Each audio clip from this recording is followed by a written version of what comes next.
يهده الله فلا مضل له ومن يضلله فلا هادي له وأشهد أن لا إله إلا الله وحده لا شريك له وأشهد أن محمدا عبده ورسوله أما بعد فإن خير الحديث كتاب الله وخير الهدي هدي محمد صلى الله عليه وسلم وشر الأمور محدثاتها وكل محدثة بدعة وكل بدعة ضلالة وكل ضلالة في النار. أعوذ بالله السميع العليم من الشيطان الرجيم. بسم الله الرحمن الرحيم. أولما أصابتكم مصيبة قد أصبتم مثليها قلتم أن هذا قل هو من عند أنفسكم ان اللہ علی کل شیء قدیر. مختصر حمد و ثنا اللہ وحدہ لا شریک کی ذات ببرکت کے لیے، اور درود و سلام اللہ کے آخری نبی محمد الرسول اللہ صلی اللہ علیہ وآلہ وسلم کی ذات گرامی پر حمد و ثنا اور درود و سلام کے بعد اللہ رب العزت کا ارشاد گرامی سورہ آل عمران میں سے چوتھے پارے میں سے ایک آیت میں نے آپ کے سامنے تلاوت کی.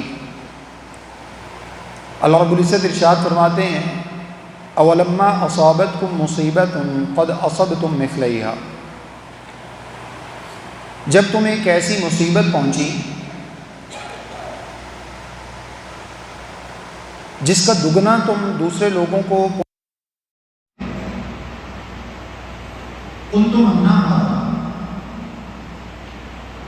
لیکن جب وہ مصیبت تمہیں پہنچی تو تم نے یہ کہا کہ یہ مصیبت کہاں سے آ گئی؟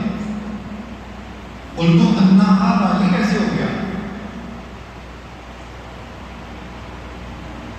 قل هو من عند انفسکم. اللہ رب العزت نے ارشاد فرمایا کہ یہ تمہیں نہیں پتہ ہے کہ تمہارے اپنے ہی اعمال کا نتیجہ ہے، یہ تمہارے اپنے نفسوں کی طرف سے ہے. اس آیت کا تعلق رسول اللہ صلی اللہ علیہ وسلم کے سب سے پہلے ساتھی جن کو اللہ نے ایمان میں مثال کے طور پر بیان فرمایا ہے. اللہ نے کہا کہ اگر کوئی شخص مومن ہونا چاہتا ہے تو وہ صحابہ کے راستے کو اپنائے تو وہ مومن بن سکتا ہے. ان جیسا کوئی ایمان لائے تو اس کا ایمان اللہ کے یہاں قابل ہوگا. واقعہ کا مختصر پس منظر یوں ہے کہ رسول اللہ صلی اللہ علیہ وسلم نے جنگ احد کے موقع پر صحابہ کرام رضوان اللہ مجمعین کا ایک گروہ 50 کے قریب افراد صحابہ کرام جو کہ اللہ کے نبی صلی اللہ علیہ وسلم نے فرمایا کہ آپ لوگوں نے اس درے کو نہیں چھوڑنا، ہم جنگ جیتیں ہار جائیں، مال غنیمت کا سلسلہ شروع ہو جائے یا کچھ بھی ہو جائے.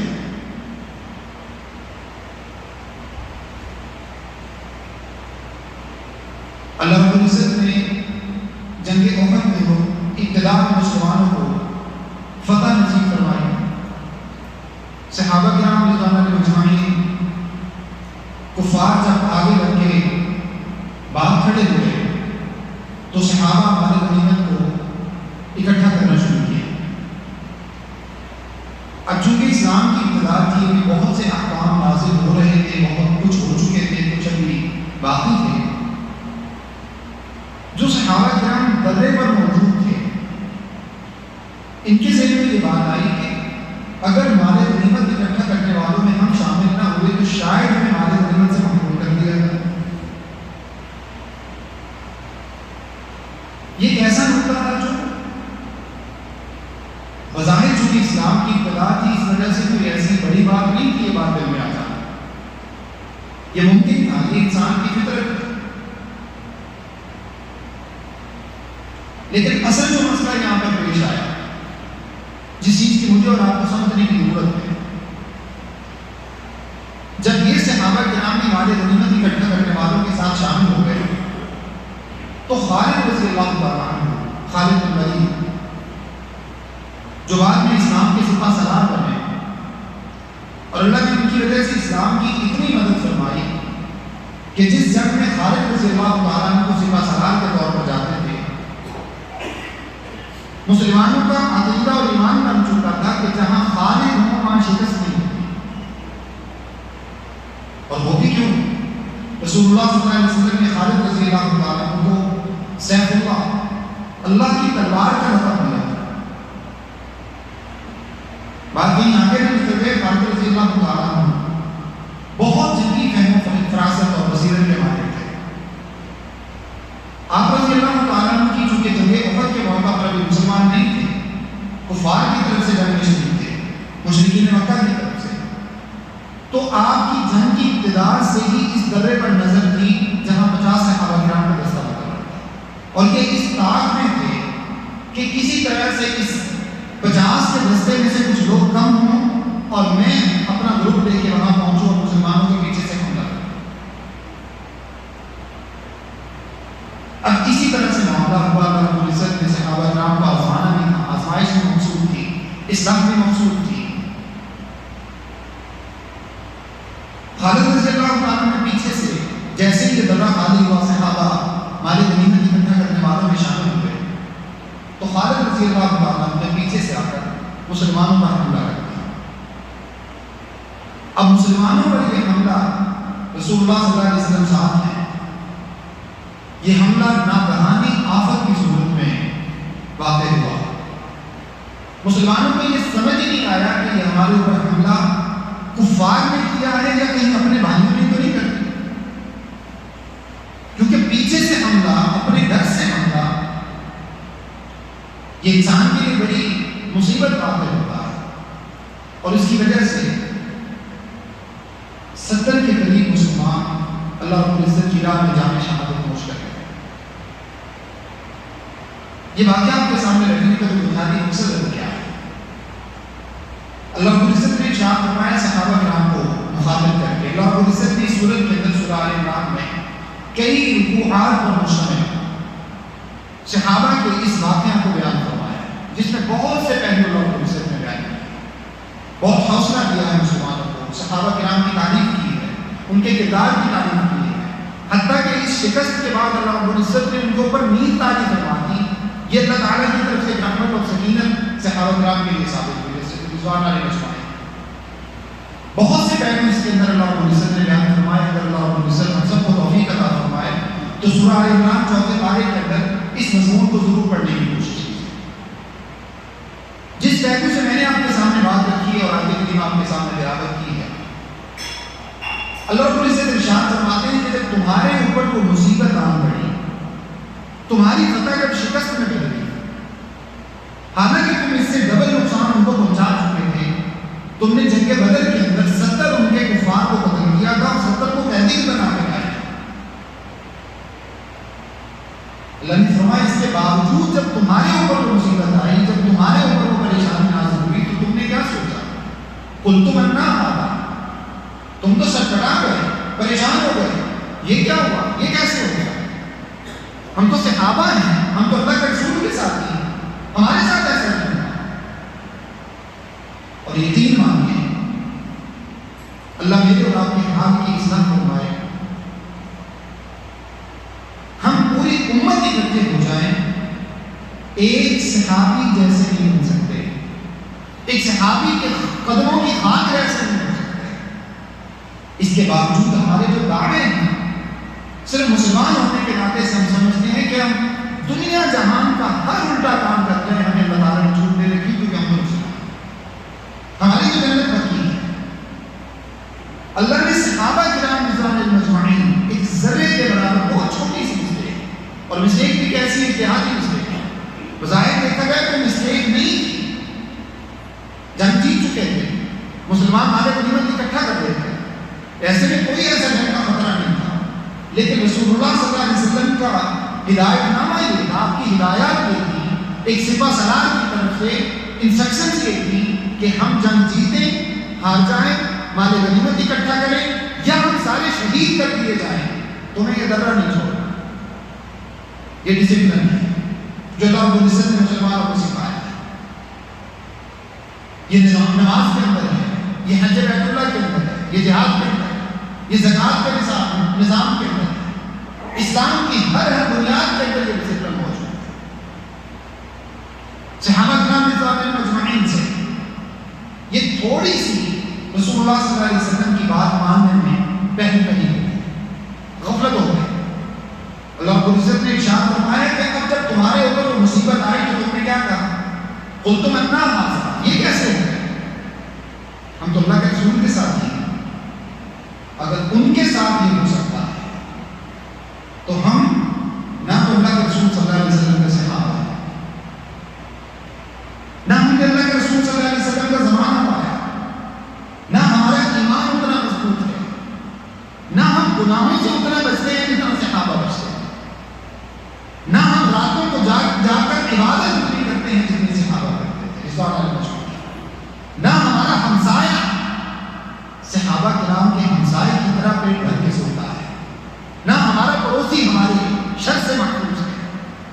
ہم تو اتنے گناہ گار ہیں کہ اگر گناہوں کی لسٹ نکالنا شروع کرتے ہیں تو ہماری زندگی میں سوائے گناہوں کے کچھ نظر نہیں آتا۔ نیکی کی طرف چلے جائیں تو ڈھونڈنے سے بھی شاید کوئی نیکی نہیں ملتی، اور جس چیز کو ہم نے نیکی سمجھ رکھا ہے، صرف نماز روزہ اور عبادت کو، اللہ رب العزت نے دوسرے بارے میں یہ بات ارشاد فرمائی ہے، لَيْسَ الْبِرَّ أَن تُوَلُّوا وُجُوهَكُمْ قِبَلَ الْمَشْرِقِ وَالْمَغْرِبِ، تم نے جو صرف قبلہ کی طرف منہ کر کے نماز پڑھنے کو نیکی سمجھ لیا ہے، یہ تو اللہ کے نزدیک کوئی بہت بڑی نیکی نہیں، نیکی ضرور ہے لیکن یہ تو فریضہ ہے تمہارا۔ اگر تم نماز چھوڑو گے تو قیامت والے دن جہنم کے ایندھن بن جاؤ گے، یہ تو فریضہ ہے، یہ تو تمہیں کرنا ہی کرنا ہے۔ اگر یہ بھی نہیں کرو گے تو اس کے بعد تمہیں مسلمان کون کہے؟ لیکن اگر تم نے اسی پر تکیہ کر لیا ہے، اسی کو تم نے نیکی سمجھ لیا ہے، اور اس کے بعد ہر گناہ کو تم نے اپنے لیے حلال کر لیا ہے، تو پھر یاد رکھو تم صحابہ جیسے نہیں ہو۔ اللہ نے تو صحابہ کی بھی پکڑ فرما لی تھی، اللہ نے تو ان کو بھی فرما دیا قلتم انا ھذا قل ھو من عند انفسکم۔ اے اللہ کے نبی علیہ السلام کو صحابہ تم یہ کہتے ہو کہ یہ پریشانی کیسے آتی، یہ مصیبت کیسے نازل ہو گئی؟ فرمایا یہ تمہارے اپنے گناہوں کا نتیجہ ہے، قل ھو من عند انفسکم، یہ تمہارے اپنے نفسوں کی جانب سے۔ مقصد عرض کرنے کے لیے اللہ رب العزت نے ہمیں بہت سے اسباب سکھائے ہیں قرآن مجید کے، بہت سی قوموں کے حالات اللہ رب العزت نے میرے رب کے سامنے رکھے۔ اللہ رب العزت نے نوح علیہ السلام کے حوالے سے ایک بات ارشاد فرمائی، میرے رب کے لیے بڑی نصیحت والی بات ہے، بڑی عبرت والی بات ہے۔ اللہ رب العزت ارشاد فرماتے ہیں مما خطیئاتہم اغرقوا فادخلوا النار فلم یجدوا لهم من دون اللہ انصارا۔ یاد رکھو نوح علیہ السلام 950 سال تبلیغ فرمائے، لوگ بات ماننے کی طرف نہیں آئے، لوگوں نے گناہ نہیں چھوڑا، لوگ نوح علیہ السلام کی فرمانبرداری کی طرف نہیں آئے۔ آپ علیہ السلام نے ہر ممکن الفاظ میں ہر ممکن طریقے سے سمجھانے کی کوشش کی، واضح نصیحت کی، ان کو ڈرایا، اللہ کے عذابوں کی، اللہ رب العزت کی طرف سے جو وعیدیں تھی وہ سنائے، ان کو جنت اور جہنم کے پیغامات پہنچائے، ان کو بتایا اگر تم اللہ کی بات مان لیتے ہو، میری فرمانبرداری کر لیتے ہو، اللہ نے کتنی بڑی جنت تیار کر رکھی ہے۔ انہوں نے کہا یہ سب کچھ تو بعد کی باتیں کس نے دیکھا، ہم تو اس دنیا کی بات کرتے ہیں، ہمیں تو صرف یہاں کے مفاد سے قرض ہے، جنت اور جہنم کو کون جانتا ہے؟ یہ مرنے کے بعد کی باتیں آج تک تو کوئی مرنے کے بعد نہیں اٹھا، ہم پتہ نہیں اٹھے گی کہ نہیں اٹھے، یہ بات نہیں مانی۔ نوح علیہ السلام کی بات پر لبیک نہیں کہا، حتیٰ کہ نوح علیہ السلام کی طرف سے جب امتحان آپ نے سلوشن بھی بتایا، فرمایا فَقُلْتُ اسْتَغْفِرُوا رَبَّكُمْ إِنَّهُ كَانَ غَفَّارًا، آ جاؤ اللہ تعالیٰ کے ساتھ، جھک جاؤ، اللہ تمہیں معاف کر دے گا، تمہارے مسئلے حل کر دے گا۔ اللہ رب العزت کی طرف سے پیغام مل گیا، نوح علیہ السلام نے اللہ تعالیٰ نے نوح علیہ السلام کو ارشاد فرمایا، جب آپ علیہ السلام کی انتہا ہو گئی، 950 سال 1000 سال عمر پائی آپ علیہ السلام 950 سال تبلیغ فرمائی، لیکن مسلمان ہونے والوں کی تعداد کتنی؟ بعض مفسرین لکھتے ہیں 72، بعض لکھتے ہیں 76، اور زیادہ سے زیادہ جنہوں نے لکھی ہے 79، 80 سے بھی ایک کم، اس سے زیادہ تعداد نہیں۔ 950 سال میں اس کا ہرگز یہ معنی نہیں ہے کہ ہمارے اسلام کی بات میں ایسا نہیں تھا۔ آج تو ہمیں وہ لوگ نظر آتے ہیں نا جن کو زیادہ لائک ملے ہوئے ہوتے ہیں، ہم سمجھتے ہیں کہ شاید ان کی بات، ان کے فالوورز بہت زیادہ ہیں، یہ شاید سب سے نیک آدمی ہوں گے۔ جب انہوں نے یہ بات فرما دی ہے تو پھر باقی لوگ کیا مانا رکھتے ہیں، بھلے وہ دین کو بدلنے والی بات ہی کیوں نہ ہو۔ اللہ ہمیں سمجھ عطا فرمائے۔ یہ اللہ تعالیٰ کی حکمتیں ہیں۔ اللہ کے نبی علیہ الصلوۃ والسلام ارشاد فرماتے ہیں قیامت والے دن کچھ انبیاء ایسے آئیں گے، کچھ انبیاء ایسے بھی آئیں گے جن کے ساتھ ان کا فالوور کوئی نہیں۔ کیا معنی ہے؟ ان انبیاء کی بات میں ایسا نہیں، ہرگز ایسا نہیں۔ جب اللہ تعالیٰ کے سامنے کوئی قوم گناہ کے اوپر اس قدر مضبوط ہو جاتی ہے، گناہ کے اوپر ڈٹائی اختیار کر لیتی ہے، اللہ رب العزت اپنے انبیاء کو واپس بلا لیتے ہیں۔ اللہ پھر ایسی قوموں کی پرواہ نہیں کرتے، اور اللہ رب العزت میرے اور آپ کے حال میں رحم فرمائے۔ اللہ کے نبی علیہ الصلوۃ والسلام کسی بخاری میں حدیث کے مطابق فرمایا کہ جب کسی قوم کی اللہ رب العزت تباہی و بربادی کا فیصلہ فرما لیتے ہیں، دو کام ہوتے ہیں اس قوم کے۔ یہ سب الصالحون الاول فالأول، سب سے پہلے اس بستی میں سے نیک لوگ اٹھ جاتے ہیں، علماء کا سلسلہ تیزی سے جانے کا شروع ہوتا ہے۔ یہ ہم تقریباً 2-4 سال سے یہ سلسلہ بہت تیزی کے ساتھ علماء کے اٹھنے کا سلسلہ ہے۔ اللہ ہمارے ہاتھ رحم فرمائے۔ اس وقت جس وقت میں، جس عہد میں ہم زندگی گزار رہے ہیں، فتنوں کا دور ہے، فتنے زیادہ ہیں، گناہ کی دعوت زیادہ ہے، گناہ مضبوط ہے، جھوٹ مضبوط ہے، پروپیگنڈا اس کی جڑیں ہمارے معاشرے کے اندر مضبوط ہیں۔ نیکی کو کوئی ثبات نہیں، نیکی کو کوئی نہیں جانتا۔ نیکی کی بات کرنے والے شخص کو بہت سے طعنوں کا سامنا کرنا پڑتا ہے، بڑی باتوں کا سامنا کرنا پڑتا ہے، کوئی مولوی بن جائے پورے معاشرے کو اس کو سامنا کرنا پڑتا ہے۔ یہ فتنوں کا دور ہے۔ اللہ کے نبی علیہ الصلوۃ والسلام نے ارشاد فرمایا، علماء کو غنیمت سمجھو، یہ تمہارے اور اللہ کے عذابوں کے درمیان میں رکاوٹ ہے۔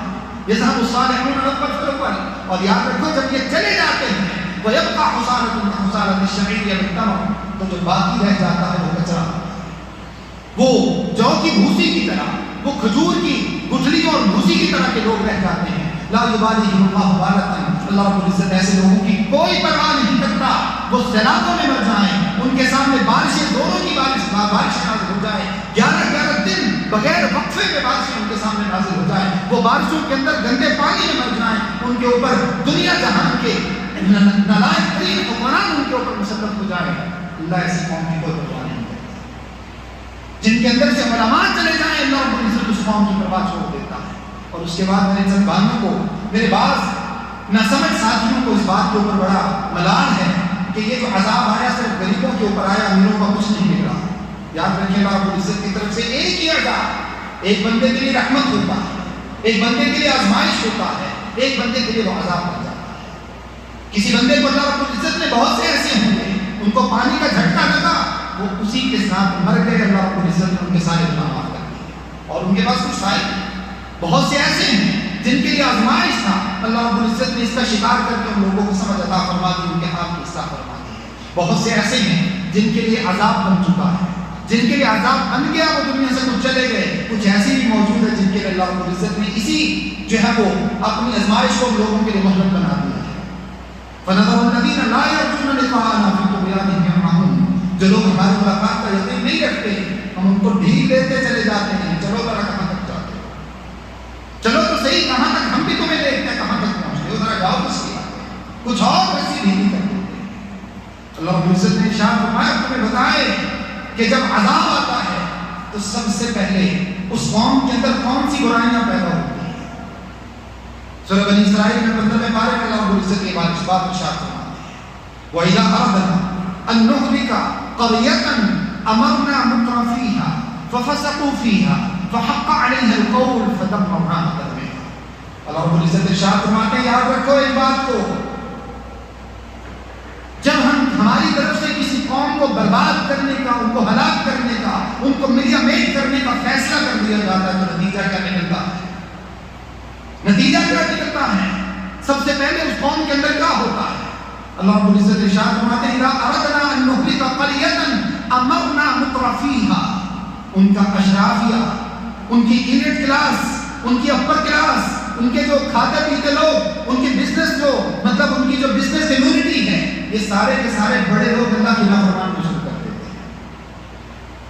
ان کا سواد بے حیائی سے محفوظ نہیں رہتا، ان کا کلام فحاشی کا اڈا بن جاتا ہے، ان کے مختلف شہر بے حیائی اور چور بازاری کے اڈے بن جاتے ہیں. ان کے بڑے پارلیمنٹ کے اندر اللہ رب العزت میرے اور آپ کے حال میں رحم فرمائے اللہ کی واضح نافرمانیاں کرتے ہیں. جس دن شہداء کو یاد کیا جانے کا دن ہوتا ہے ان کے وہ لوگ ہیں اس دن اللہ رب العزت کی نافرمانی کی حدیں پار کر جاتے ہیں. اللہ رب العزت ارشاد فرماتے ہیں اشرافیہ ان کا امیر طبقہ امرنا مترفیہ اب ان کے جو اعلیٰ ترین اپنے آپ کو سمجھنے والے اعلیٰ عہدوں پر جو فائز ہوتے ہیں وہ سارے کے سارے کرپٹ ہو جاتے ہیں. وہ نام نہاد چور اور ڈاکو بن جاتے ہیں. وہ لوٹ مار کا بازار گرم کرنے والے بن جاتے ہیں. پوری قوم کے اندر کوئی بھی شخص اصلاح کرنے والا نہیں رہتا اور لوگ صرف پروپیگنڈے کے پیچھے بھاگتے ہیں. جس شخص کی زبان اچھی کرتی ہے لوگ اس کے پیچھے بھاگتے ہیں. جس کا پروپیگنڈا مضبوط ہے لوگ اس کے پیچھے بھاگتے ہیں. لوگ اللہ اور اس کے رسول کی بات کو سننے کو تیار نہیں ہے. اور یاد رکھیے یہ بات صرف میرے کہنے کی نہیں ہے. اللہ میرے اور آپ کے حال کی اصلاح فرمائے. یہ 3-4 سالوں کے اندر دیکھ لیجیے میں اور آپ اللہ رب العزت کے معاملے میں اس قدر مداہنت پسند ہو گئے, اس قدر ہم بے حیا ہو گئے, اس قدر ہماری غیرت مر گئی. لوگوں نے اللہ کو برا بھلا کہا. کسی نے کہا مجھے اللہ کو یاد کر رہا ہے, کسی نے اللہ کے رسول کی گستاخی کی, کسی نے انبیاء کی گستاخی کی. اللہ کی قسم میرے اور آپ کے کانوں پر جھوٹ تک نہیں ملتی. یہ اللہ کا فیصلہ ہے. اللہ فرماتے ہیں سورہ رعد اٹھا کے دیکھیے اللہ رب العزت ارشاد فرماتے ہیں لوگوں ہم آہستہ آہستہ کھجوکے لگاتے ہیں. تمہارے قرب و جواب میں ہم بہت کچھ نازل کرتے ہیں تمہیں سمجھ نہیں پاتے. تمہارے سامنے ہم بہت سے چھوٹے چھوٹے عذاب بھیجتے ہیں جب تم بیدار نہیں ہوتے ہو. پھر اللہ رب العزت کا وعدہ آن پہنچتا ہے. پھر پوری قوم اس کا شکار ہو جاتی ہے. پھر پوری قوم اللہ رب العزت اس کے اوپر عذاب مسلط کر دیتے ہیں. اور اس کے بعد بھی تمہیں سمجھنے کے لیے, اس کے بعد بھی تم عبرت حاصل نہیں کرتے, اس کے بعد بھی تم نصیحت حاصل نہیں کرتے. اللہ اور اس کے رسول کی گستاخیاں, دین کی گستاخیاں, دین کا مذاق اڑانے والوں کی انتہا. اور مجھے اور آپ کو صرف اس بات سے غرض ہے فلاں شخص میرا لیڈر ہے, فلاں تمہارا لیڈر ہے, وہ کوئی بھی بات کہہ دے, وہ اللہ کے بارے میں کچھ کہہ دے, ہم اس کا دفاع کرنے بیٹھ جاتے ہیں. الیاذ باللہ من ذالک. اللہ کی قسم اللہ کے نبی صلی اللہ علیہ وسلم کے ارشاد ہے, اللہ کے نبی علیہ السلام ارشاد فرماتے ہیں اللہ سب سے زیادہ غیرت کرنے والا ہے, اللہ سب سے زیادہ حیا کرنے والا ہے. جب مجھے اور آپ کو اللہ رب العزت کی حیا نہ رہے گی, اللہ کی قسم اللہ اور اس کے رسول صلی اللہ علیہ وسلم کے فرامین کے مطابق یہ بات عرض کرتا ہوں, جب کوئی قوم اتنی بے حیا ہو جائے, ان کو اللہ کی گستاخی برداشت ہو جائے, ان کو نبیوں کی گستاخی برداشت ہو جائے, ان کو صحابہ کرام کو گالیاں نکالنا تک برداشت ہو جائے, ان کے کانوں پہ جوں تک نہ رنگے, ان کو اپنے بزنس سے غرض ہو, ان کو اپنے کاروبار سے غرض ہو, ان کے اپنے گھروں سے غرض ہو, ان کو اپنی اولادوں سے غرض ہو, ان کو اپنی جائیدادوں سے, اپنی پراپرٹی سے, اپنے ان کو مفادات سے غرض ہو, کہ اللہ رب العزت کی لاٹھی اللہ تعالیٰ کی بے آواز لاٹھی پہ بلند ہوتی ہے. اللہ کی قسم پہاڑوں کے اوپر اتنا پانی دنیا نے آج تک نہیں دیکھا. پہاڑوں کے اوپر اللہ رب العزت نے پانی اتنا نازل کر کے اللہ رب العزت نے ان کو نیست و نابود کر دیا. میدانی علاقوں میں پانی جمع ہو جانا ایک فکر کی بات ہے. پہاڑوں کے اندر جو اللہ رب العزت نے میرے اور آپ کے سامنے تباہی کے مناظر دکھائے, اگر آج بھی میں اور آپ نہیں سمجھتے تو اللہ پھر عذابوں کا انتظار کیجیے. اللہ رب العزت مجھے اور آپ کو معاف فرما دے. نوح علیہ السلام کی قوم نے ایک گناہ کیا تھا, سب سے بڑا گناہ جو اللہ رب العزت نے ان کا ذکر فرمایا ہے. نوح علیہ السلام کی قوم سے پہلے دنیا میں شرک نہیں تھا. سب سے زیادہ شرک کے اندر جو ملوث قوم تھی وہ نوح علیہ السلام کی قوم تھی. اور آج ہم نوح علیہ السلام کی قوم سے پیچھے نہیں ہیں. اللہ کی قسم ذرا باہر نکل کے دیکھیں, آپ کو مسجد ویران اور شرک کے اڈے آپ کو آباد نظر آئیں گے. شرک کے اڈے آپ کو آباد نظر آئیں گے.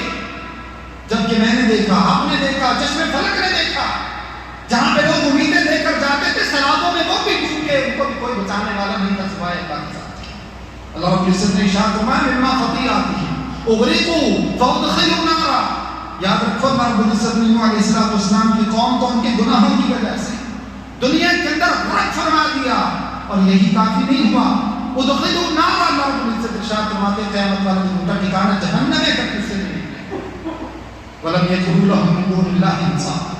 اور جب کوئی قوم گناہوں کے اوپر اس قدر سمجھوتا کر دیتی ہے, دینداروں کی بات ان کو تکلیف میں بن جاتی ہے, دین والوں کی بات کو سننا نہیں چاہتے, وہ اللہ اور اس کے رسول کی بات کو مذاقوں میں اڑا دیتے ہیں, ادھر سے پوری قوم سیلابوں میں غرق ہوتی ہے. جو لوگ بچ جاتے ہیں ان کو اس بات کی فکر ہے ہماری دین میں جیت جائے. الیاذ باللہ من ذالک. اللہ میرے آپ کے ہاتھ میں رحم فرمائے. بڑی تکلیف ہوتی ہے میری باتیں, علماء کی باتیں سن کر لوگوں کو, مولویوں کو بڑی تکلیف ہے. اللہ کی قسم اگر مولویوں کی باتوں پہ کان دھرا ہوتا شاید ہم اللہ کے عذابوں سے آج بچ سکتے. مولویوں نے بڑا پیٹا، بڑے چیخے چلائے، بڑا لوگوں سے کہا خدا را ان باتوں سے ٹل جاؤ. ہم ابھی بھی ٹلنے کو تیار نہیں. ہماری حالت آپ کے سامنے ہے. 70% سے زیادہ پاکستان ڈوب چکا. جو لوگ بچے ہوئے انہوں نے دنیا کی ہر چیز مہنگی کر دی ہے. ان کے ہاتھ میں ہے نا، ان کے پاس ابھی تک مال آ رہا، ان کا کچھ برباد نہیں ہوا، ان کا کچھ لوٹا نہیں. اللہ کی قسم صحابہ کی مثالیں اپنے سامنے رکھی ہے. جب اللہ کے نبی صلی اللہ علیہ وسلم کے مہاجرین ساتھی مکہ سے نکل کر مدینہ آئے تو اخوت کی مثالیں قائم کر دی. کہا یہ گھر ایک بالا خانہ ہے، ایک نیچے والا گھر ہے، جو تمہیں اچھا لگتا ہو تم لے لو، جو آدھا تمہیں اچھا لگتا ہو، پورا لینا چاہو پورے کا پورا گھر لے لو. کہا میری 4 بیویاں ہیں، جن 2 کو کہو کہ ان کو طلاق دے دوں ان سے تم شادی کر دو. ان کو کہا ہاں یہ میرا کاروبار ہے، اس میں سے آدھا تمہارا آدھا میرا. ہے کسی کے اندر یہ حوصلہ؟ ابوبکر صدیق رضی اللہ تعالیٰ عنہ غزوہ تبوک کا موقع ہے، اپنے دامن کے اندر کچھ اٹھایا ہوا، اللہ کے نبی صلی اللہ علیہ وسلم کی خدمت میں حاضر ہو گئے. اللہ کے رسول صلی اللہ علیہ وسلم نے اعلان فرمایا آج اللہ کے بندوں کو تمہاری مدد کی ضرورت ہے. صدیق اکبر رضی اللہ تعالیٰ عنہ دامن کی جھولی جس کو ہم کہتے ہیں، یہ دامن اپنے ہاتھ میں پکڑا ہوا اللہ کے رسول کی خدمت میں حاضر ہو گئے. اللہ کے رسول صلی اللہ علیہ وسلم نے پوچھا ابوبکر کیا لائے؟ عرض کیا اللہ کے رسول صلی اللہ علیہ وسلم گھر کی دیواروں میں دیکھا سوئی تک بھی اٹکی ہوئی اٹھا کے ہے، کچھ نہیں چھوڑا. کہا ابوبکر کچھ گھر پہ چھوڑا، کچھ اپنے لیے اپنے بیوی بچوں کے لیے بچایا؟ صدیق اکبر نے کہا اللہ کے رسول اللہ اس کے رسول کی محبت چھوڑا ہے، باقی سب کچھ لے آیا. ہے کسی کے اندر یہ جذبہ؟ ہے کسی کے اندر یہ ایمان؟ عمر فاروق رضی اللہ تعالیٰ عنہ گھر کا سارا مال آدھا آدھا کیا، آدھا گھر کے لیے رکھ لیا، آدھا اللہ کے رسول کی خدمت میں دے. عثمان غنی رضی اللہ تعالیٰ عنہ آتے ہیں جن کی سخاوت، جن کی حیا کے اللہ تذکرے فرماتے ہیں. آتے ہیں 300 اونٹ سامان سے لگا ہوا، کہ اللہ کے رسول اونٹ بھی اسلام کی راہ میں حاضر ہیں، یہ سارے کا سارا سامان بھی اللہ کی راہ میں حاضر ہے. ہم آج بھی بدلنے کو تیار نہیں ہیں. اور یاد رکھ لیجیے اگر میری آپ کی روش رہی، اللہ رب العزت کا فرمان ہے. اللہ کے نبی صلی اللہ علیہ وسلم نے ایک حدیث میں یہ بات ارشاد فرمائی. آخری بات کر کے اپنی بات ختم کرتا ہوں. اللہ کے نبی صلی اللہ علیہ وسلم نے ایک مثال بیان فرمائی.